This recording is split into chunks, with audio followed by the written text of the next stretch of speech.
gente, tudo bem? E hoje no nosso quadro Treta Curiosidades de Hollywood, nós vamos continuar falando um pouquinho sobre as tretas e gafes do Oscar. Isso mesmo, a semana passada eu fiz o parte 1 e hoje eu vou fazer o parte 2 porque tem mais gafe do que vocês imaginam. Até eu, quando eu vou fazer a pesquisa, muitas vezes para trazer alguma informação adicional que eu muitas vezes não saiba, eu fico olhando assim, eu digo, meu Deus do céu, como esse povo gosta de fazer uma confusão. E realmente é isso, muitas vezes é a emoção do momento, outras vezes é erro da produção, outras vezes é tudo junto, enfim, o Oscar é uma caixinha de surpresa, nunca sabe o que vai acontecer na cerimônia. E é isso, em cada cerimônia a gente vê uma coisa diferente, que muitas vezes nos assusta, outras vezes faz a gente dar boas gargalhadas. Entretanto, tudo vira história. Mas hoje a gente vai ver um pouquinho, gente, sobre algumas situações que aconteceram que muitas vezes foram erros dos apresentadores, outras vezes os espertinhos que entram na cerimônia e roubam a estatueta, teve isso também já. Ou outras vezes são os atores que não aceitam muito bem a derrota. Então, em 1933, o Will Rogers, que estava apresentando o prêmio de melhor diretor, ele chama no palco: suba aqui e pegue o seu prêmio, Frank. Entretanto, ele não especificou qual Frank seria, porque estavam concorrendo Frank Capra e Frank Lloyd. E daí, o Capra, muito emocionado, levanta-se e vai todo afobado, achando que o prêmio era seu. O que acontece, gente, é que o prêmio era do Lloyd. Isso mesmo. Vocês já imaginaram a cena? Então, foi exatamente isso. Outra coisa bem interessante foi que no ano de 1938 aconteceu muita coisa na mesma cerimônia, sabe? Foi uma coisa atrás da outra.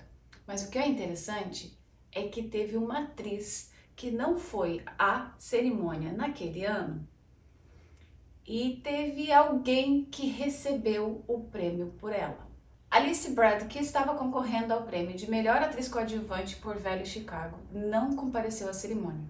O problema, gente, é que ela não mandou ninguém à cerimônia representá-la. Mas um espertinho, quando viu que o nome dela foi chamado, simplesmente levantou-se, foi até o palco, pegou a estatueta e sumiu. Ninguém sabe até hoje quem é esta pessoa e aonde foi parar a estatueta.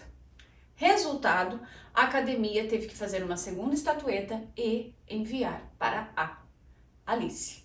Interessante isso, né? Porque a gente fica se perguntando, mas cadê a segurança do local? Tudo bem que a gente está falando da década de 30, que a segurança era um pouco diferente, os Estados Unidos viviam numa situação diferente, né? Onde não era tão violento, principalmente Hollywood. Mas se for parar para pensar, a cerimônia deveria ser um pouco mais vigiada, né? Hoje em dia, entrar na cerimônia do Oscar é 6 horas na fila. Daí eu me pergunto, mas por que tudo isso? Por que não colocaram segurança? Por que não fizeram uma proteção maior, como hoje em dia, né? Se a gente for parar para ver, 2 dias antes da cerimônia do Oscar, Hollywood Boulevard já tá toda fechada, assim, extremamente fechado, só quem é da organização mesmo é que consegue entrar em alguns lugares, mesmo que é livre para o público durante o ano inteiro, né? Já 24 horas antes do evento, não consegue passar em lugar nenhum. Então, assim, eu fico me perguntando por que muitas vezes eles não colocam uma segurança um pouco mais rígida, né? Principalmente naquela época, né? Por que não fizeram uma coisa mais, sei lá, com um pouco de segurança a mais para checar quem estava entrando, quem não estava, simplesmente, qualquer um entra e pronto. É meio estranho, né? Posso ter um pouco de insegurança, porque apesar de aquela época não ser tão comum, existem muitos ataques, né, em cerimônias e sei lá, enfim, minha opinião, gente. Outra coisa bem interessante que aconteceu também na mesma cerimônia é que o Spencer Tracy recebeu a estatueta com o nome errado. Isso mesmo, naquela época, gente, o nome ainda era gravado antes da pessoa receber a estatueta. Depois de um tempo, né, hoje em dia, recebe a estatueta para depois, quando a cerimônia acaba, vai-se até a pessoa que grava o nome, que daí o nome é gravado, tá? Então mudou um pouco. Graças a Deus, a academia andou mudando das coisas, apesar de ter muita coisa ainda para mudar, porque tem certas coisas que acontecem dentro da academia que até assusta. Mas assim, isso acontece muitas vezes para hoje não ter erro no nome, como já tinha dado erro em 38 e deu erro em outras edições da cerimônia também. Mas uma coisa que é bem interessante falar aqui, gente, é que muitas pessoas não sabem, mas todo mundo que ganha o Oscar tem que assinar um contrato. Porque, gente, vamos pensar o seguinte, tudo bem que ninguém vai querer ficar vendendo estatueta aí do Oscar pra ninguém, né? Mas pensa bem numa coisa, quanto que vale uma estatueta?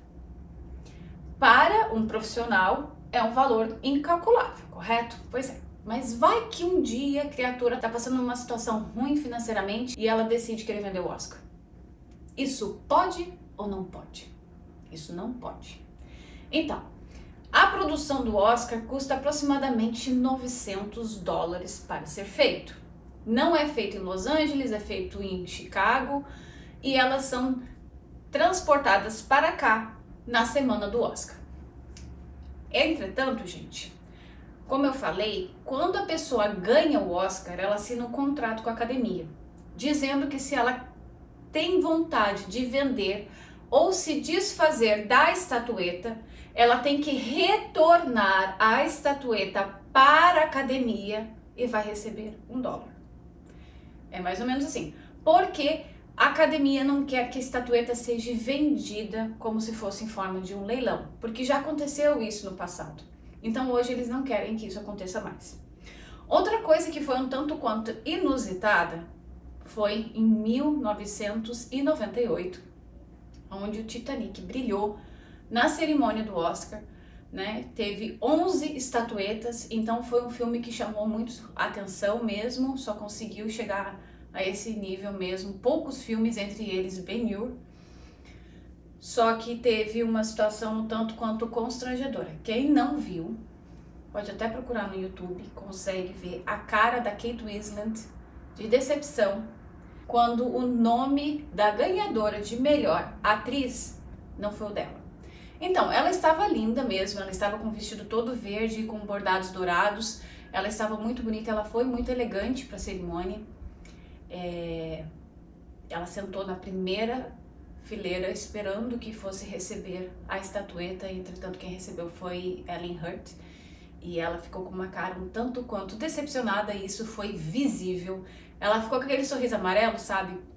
Aí pegou mal.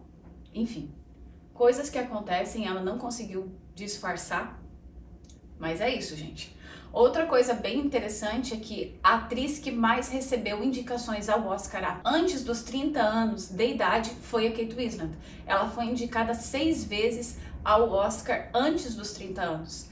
Ela só conseguiu o Oscar com O Leitor, que é The Reader, depois. O filme é muito bom mesmo, eu acho que ela faz uma interpretação incrível, só que realmente ela foi muitas vezes ao Oscar, ela foi indicada muitas vezes para depois ela conseguir a tão sonhada estatueta. Outra coisa bem interessante, falando sobre indicações, a atriz mais indicada até hoje na história do Oscar foi a Meryl Streep. Ela foi indicada 21 vezes ao Oscar. Ela não levou todas as estatuetas para casa, mas ela foi a atriz mais indicada até hoje na história do Oscar.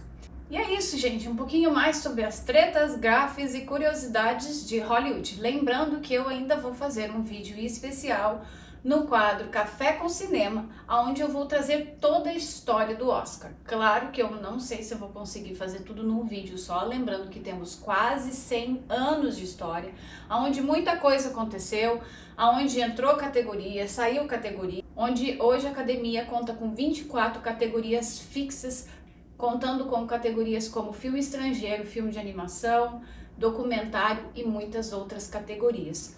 Eu espero que você tenha gostado desse vídeo, lembrando que todos os dias eu tenho dicas de cinema e literatura aqui no canal.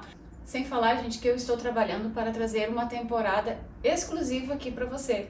Minha Vida na América, o meu livro de 2021, vai se tornar temporada aqui no YouTube, aonde eu vou trazer muitos acontecimentos, curiosidades e muito mais de como foi e como está sendo a minha experiência morando na terra do Tio Sam.